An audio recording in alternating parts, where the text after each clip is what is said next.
it is not very aesthetically pleasing to figure out a big bowling alley look, even if you rework the roof line into that space.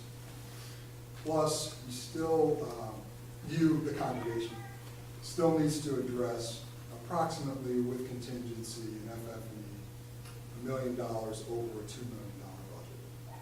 So I'll formalize that with some, not just throwing, hey, these are my concerns, but actually, some ideas. Please, in thank you. response. Because phase one is still, maybe, and you're right, maybe there are people that are gonna contact Ryan Olson, but it is still hundreds of thousands of dollars over. Thank you. Sarah, any passion? I was just gonna talk about Pam's thing, like, that I noticed too, I was so excited to have a fellowship area where we're not setting up tables and all that, and I do think there are workable solutions if we did with that larger classroom, that it can serve as a classroom, it could also serve as having tables and a fellowship area along with the narthex. And right now, our kitchen, we use the oven here and there, but most of the time it's for warming. John Paul has brought out the warming, he's got the things that you can get, so I don't love it either. I love to have a kitchen, but I do think it's workable to continue, because I was sad to think about the fellowship part, because I think that's something we've really been looking forward to, in addition to the sanctuary and the classrooms. But so I've already had like thoughts in my head, if that's how we went, that there's ways that we can really work within that to still make it a very fellowship-centric facility. So I agree that the plans kind of look like that's not a priority, but I think some of us still have it as a priority in our head and would work towards that, so. Thanks, Sarah. Pastor? Just regarding the size of the narthex and the phase one, the new narthex, would be 1,300 square feet versus right now it's between 800 and 900. So it'd be about 1.5 times as large. Thank you for that. Brian? Don't forget about the parsonage. There's a full kitchen over there. Whether we heat up food over there and bring it back over here or whatever, let's not forget, that's not going anywhere. My second point would be, I understand the priorities and the phases, but was it looked at to just do the shell of everything, and what would that cost be? So that was one of the things that was discussed, and we haven't asked INI to, we don't have a price point for that, what that would cost us to just rough out everything. We can absolutely look at that and see. A large amount of that cost is going to be the exterior for all of that, so that's probably, my guess is that's probably beyond our means at this point to just shell out everything. For my peace of mind, I'd like to say, for us to ask them, and if it is 3 or 3.5 million, obviously we can't do that. But if it's within our reach, I think it should be looked at as an option. And we did discuss, what areas would be the most feasible to do that with, and, like one of the options would be to just rip out the classroom wing or whatnot, and then get to it when we can get to it. Cassie? Well, I was just gonna say, like having maybe we should have this discussion at home. Like having a big empty, place that we're not using, I think I would find discouraging and maybe not welcoming, so, or. So, Well, having an interim sanctuary for 10 to 15 years is a long time. it is. So one of the driving forces for the discussion at the council and committee level was, if our decision is we still want to move forward with this in some way, shape, or form, we want to move forward in such a way where we can move forward to our final goal, which was to have the full facility. So however we get there, whether it's this approach or a derivative of that, that's what we'd like to do, is keep moving forward if that's what the decision ultimately comes to be. Ian and then Mel. We have already discussed this, but why is any of this necessary now? I mean, we're at an all-time high for interest rates, brink of war. Why does this matter now? I mean, what's to stop us from just saying, can we pause for 12 months continue to raise funds and set those promises aside, explore other options, and then readdress it next year. There isn't anything stopping us from taking a pause, and that can be a decision, is to take a pause. That was one of the courses of action that was discussed, because that is an option. There's always the option of just taking a pause and continuing to fundraise and work towards the overall project. Over the last year and a half or so, interest rates have continued to climb, and building costs have continued to climb. Each builder told us that, and you guys help me on this one, they basically quoted us month to month, building costs are raising a percent or two. 1.5%. Percent and a half each month. So if we pause, which we could do, we are ultimately probably looking at a larger price tag at the end of the day. And maybe that's what we have to do. But Yeah. the desire of the council and the committee was to present, this is what we think is at least a possible solution towards continuing our movement towards a new facility, so that we can continue ministry. So that's the thing. It's a building, right? And are we meeting our ministry needs now? Yes. But we're tight, and we would certainly benefit from having a larger facility to expand our ministry, or however we want to frame that. So, yeah, I mean, that is certainly is an option. If the voters as a whole decide that we need to wait, then that's what the decision is. So let me jump to the next slide. So this is the pros and cons.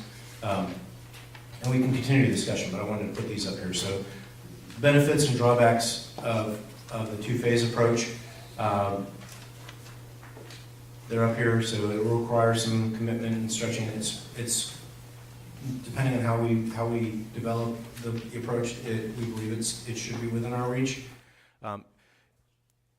It meets the needs of the classrooms. It gets office space so the pastors can be on campus and ministering on campus Monday through Friday as well as Sunday. It gives us more gathering space. And if we were to go with the phase or the plan as we laid it out there, our worship space would increase as well.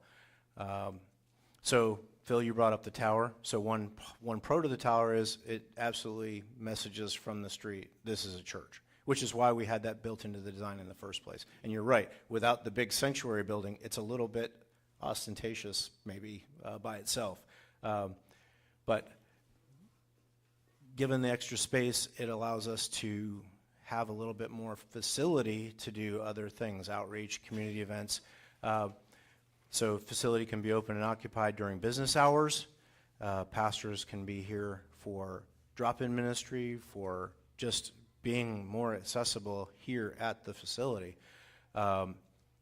So the last bullet there I'll bring up, and this is something that we can look at that other congregations have done through a program called Space Together, that we could potentially consider looking at utilizing the classroom space during the week and leasing it out to a third party, which would be an income draw for us. I'll give you an example of this. I was in Hawaii this week for the military contact pastors workshop that our synod puts on. I'm on that committee, as some of you probably know. And we were at the Community Lutheran Church that's there in Honolulu. And it is a small facility, and it has an upstairs, which they rent out during the week to a third-party business, which helps them with income. And it's through that program. It's the first time I've actually seen that in application. It was kind of timely for this, but it works for them. They have an access where the third party uses the upstairs, and they're still free to do what they need to do as a church during the week as well. So that's just an option that we could explore if the congregation wanted to look at that. We could do that. The drawbacks is if we were to go to the phased approach, it could be a decade or so before we got the new sanctuary. That's a reality. It could be. Doesn't add up. What's that? That math doesn't add up. If we get a 30-year mortgage for $2 million, we're increasing our budget by 30 or 40%. Well, this is just, We would never be able to afford another $2 million for 30 years. That's what we have to be thinking about. Unless we have another huge capital campaign, and So- like you said, another donor with $1 million or Yes. two. so that's why I say a minimum. Because there, things can happen that we don't know about yet. But Right, I'm also, I know you're passionate about it, and we all are, trust me, it's just, Don't let that fool you, because it could be 30 years. it could be. Well, Brian, one thing I think you are completely ignoring is that we maintain our current level of congregation. With an expanded building, we're now open to having a congregation that grows by 20 or 30%. And I hope so, Which but that's then historically, we're improves our 5 to abilities. 10%. I know, yeah, and I know. And I'm not I hope arguing, we with you, I'm do just get saying, less. you're looking at it without. I know, I'm very pessimistic at these numbers, but I hope we grow by So- 30% a year. Trying to, we're trying to present a realistic outlook and be very transparent, but you may be right, I hope you're wrong, but you may be right. You know, so Mel, then Pastor, then Donna. Yeah, I just want to kind of reiterate what a couple of folks have brought that I thought was very good. I don't think we should be trapped by time. If we're going to do something that could potentially be with us for a long period of time, let's make sure we do it right. I would like to see several scenarios, and if we need to wait a while, okay, but make sure when we go forward, this is something that can stand the test of time for 20 or more years, 30 years. So, I guess my kind of thoughts here for this. I really am concerned if we crop ourselves thinking that we need to make a decision in the next couple of months, because, oh my God, interest rates are going to keep going up. And then, you know, just trying to save a penny, we end up paying a fortune in bad design. You never want to take bad design, and right now, I will reiterate kind of Bill. I think Bill was being kind. If we do the current phase 1 appearance, and I don't usually say that about the building. I think this current sanctuary would look odd, and I'm being kind now. I would like to I mean, address one of the the current things. sanctuary plan on phase. Oh, A couple of things that Phil mentioned in it, and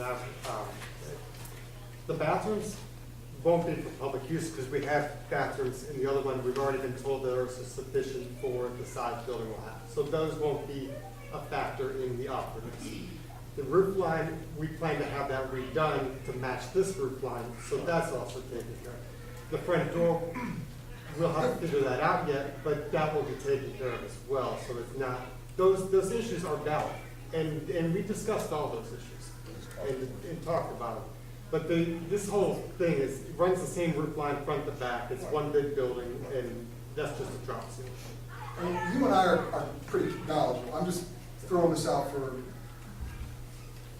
I don't like the plan. Okay, don't like it.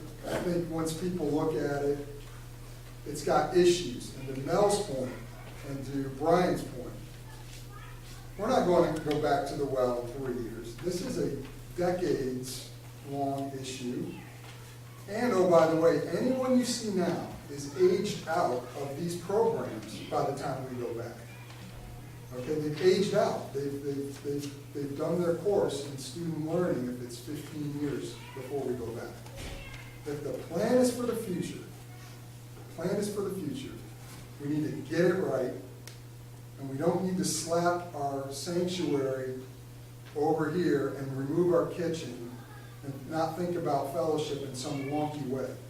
But that's okay. I'm going to have a professional response, professional thing I'll submit to you guys. Maybe you just say, no, that's Phil being Phil, and I get it. But I'm not comfortable with going this way with our worship service. It's not right. And then the aesthetics of the clock tower without the sanctuary is wonky, very wonky. And I'll leave it at that. Take a look at the rendering without the sanctuary. The whole thing looks convoluted. thanks, Bill. Pastor, and then Donna? I was originally going to make a comment about the mortgage. I think that like 15 years is aggressive, but I also think about when I arrived here was when this building was built, and we were paying interest-only payments, and we were really struggling to make those. Now we're paying 3 times as much a month as we were back then. That's been 17 years, so a lot can change, especially with an expanded facility, which we got in 2005.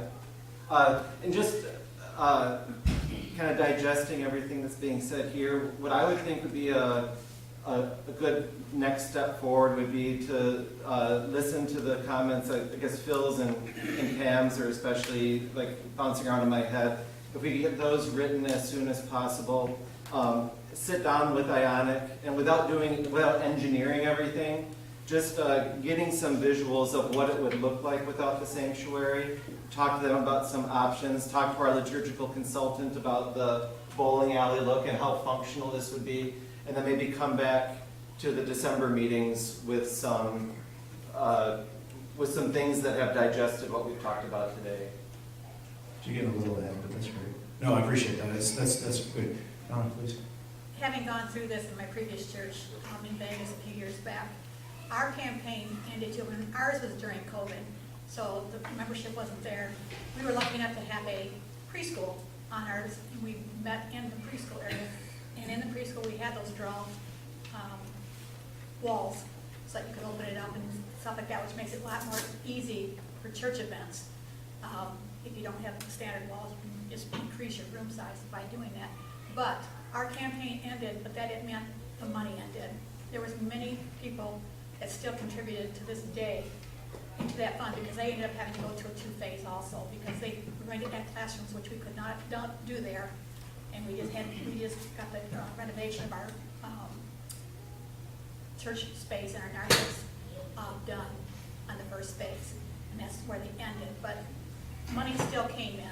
God provided for that, and they're still building on that to continue their faith. So I don't think that, people still are willing to do what they have to do and get things done. Thank you for that. So to add more context to what Rob was saying, I don't think the month and a half to 2 months making a decision is a hard, fast goal. I think it's Not at all. kind of a double-edged sword. It's like, we want to show that the committee is still making progress. We don't just want to be, hey, we hit this roadblock and now we're going to take 6 months off and not look at anything. Obviously, getting it right and correct the first time is utmost important, and what the congregation wants to move forward with is, I think, the agreed upon consensus here. But we want to give ourselves some timelines that we're trying to move forward, and if we move that 1.5, 2 months to 4 months, then so be it. We're going to try to get it right, but we're just trying to give ourselves some timelines and not lose, momentum on the project. So. Yeah, so to all the points about getting it right, absolutely, that is what we need to do. We need to get it right. So next step. So first one is today in presentation and discussion. So feedback.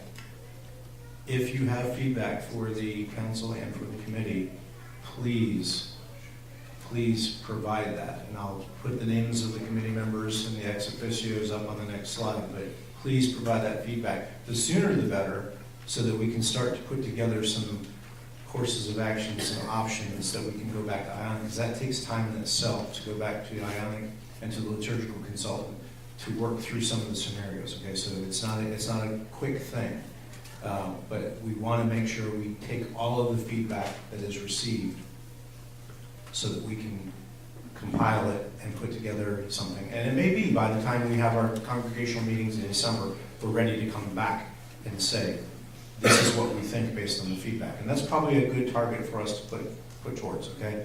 As as the blue there said, if we had support to move to a 2-phase project, then we'll work towards getting some designs. And if December is too ambitious for that, then so be it.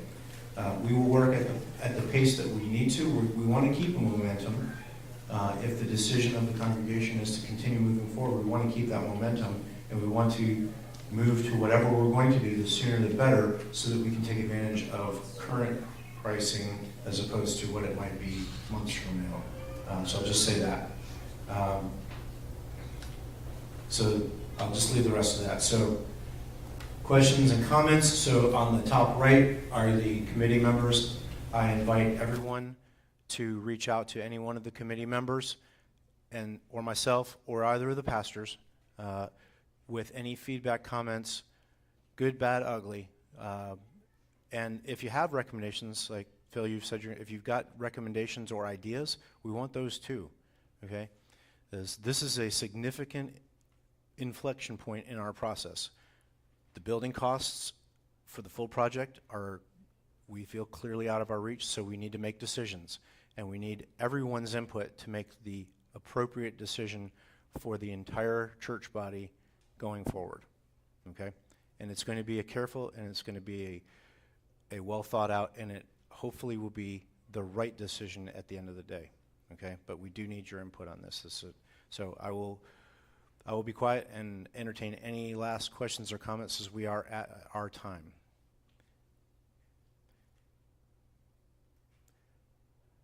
Okay, hearing none, I appreciate all of the feedback, all of the comments this morning. A lot of work has gone into this project thus far, a lot more to do. So right now, we'll receive the feedback. The building committee meets regularly, the council meets regularly. We'll discuss it again. We'll discuss whatever feedback we have at the next council meeting and at the next BPMEC meeting, and we will we'll gather it, and we'll start working towards potential courses of actions or options for what we want, what we think will work for us based on what we get from the liturgical consultant, based on what we get from the architecture.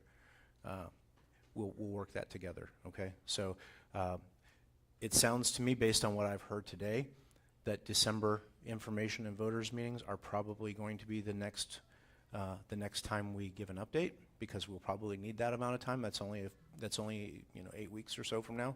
So we'll look at those meetings as the next update is what I'm looking at probably at this point. But that'll give us time to do a thoughtful and proper analysis and development of some options. Last comments? Okay, Pastor, would you close us with a prayer?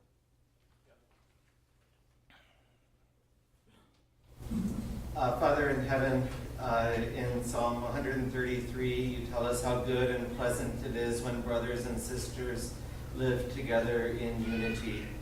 We thank you for the unity that you've given us in our confession of faith, and also in our goals. We thank you for giving us the opportunity to weigh in with our different opinions regarding how to meet those goals. And now ask that you would continue to bless the input that the Church Council receives and the deliberations they have, so that we can move forward by our December congregational meetings. Amen. And one last thing, so this has been recorded, so the recording will be available in the next day or so, for sure within the week. So take the opportunity to review this again, please, if you'd like, so you can hear the discussion again and provide us with that feedback that we so desperately need. Thank you very much. Have a great Sunday.